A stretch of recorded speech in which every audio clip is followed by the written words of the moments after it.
most Christians are deluded into thinking the rapture will take place before all this. So we are all safe.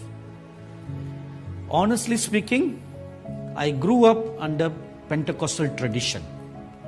I must qualify that statement.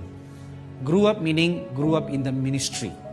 When I started my ministry, I was in the Pentecostal tradition that purely believes that the rapture will take place before the tribulation, before the mark of the beast, before even the Antichrist is born.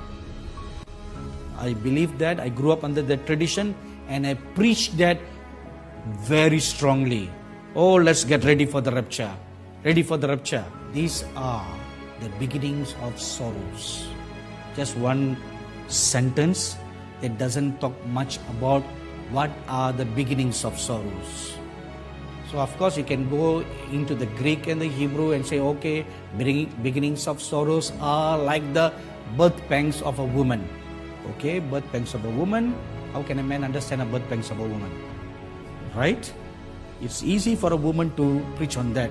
The birth pangs that you go through, you can describe it in very biological terms and then bring out some spiritual elements to it. Well, what about a man?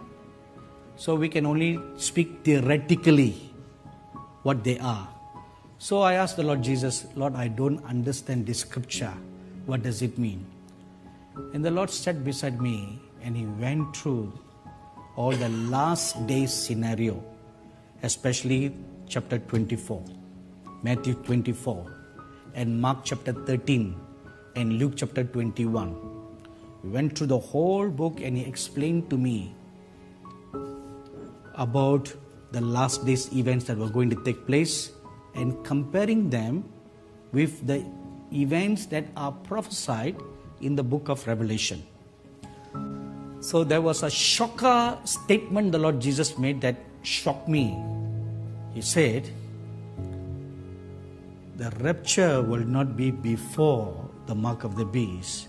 It will be after the mark of the beast.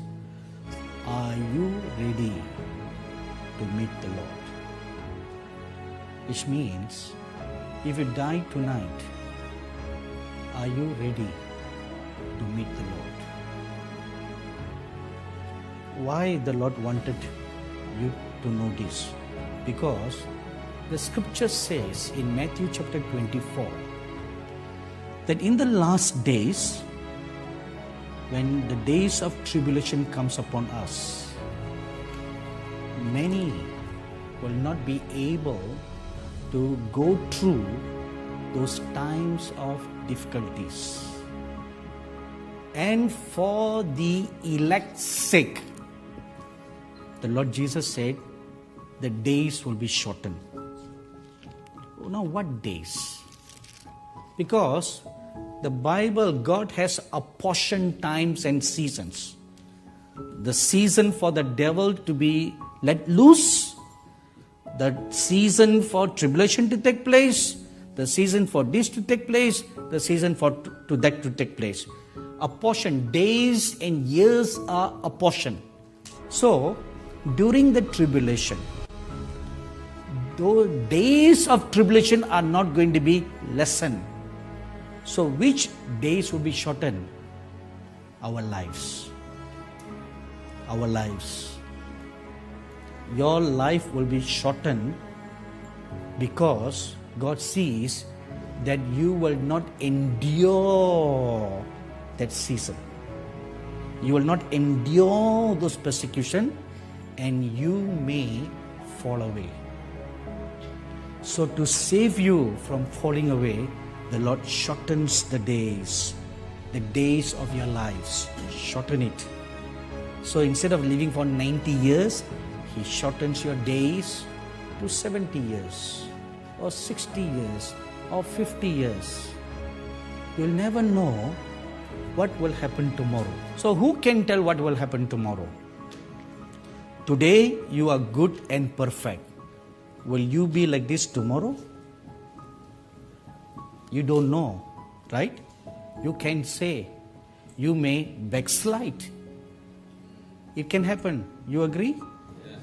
You cannot say how spiritual you will be tomorrow.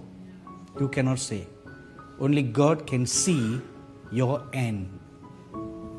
If He sees your end, that you are going to go down to hell or you're going to sin, your latter end is going to be more terrible than how you are today. So what is the right thing to do? Save you right now. Pluck you away from this earth so that your soul will be preserved. You know, many people are being taken home like that. You may not have realized that. People who seem to die young. Why do they die young? When they have plenty more years to live. The days are shortened. Their days are shortened. So the question now asks to those of you who are 60 and above, are you ready to meet the Lord your God?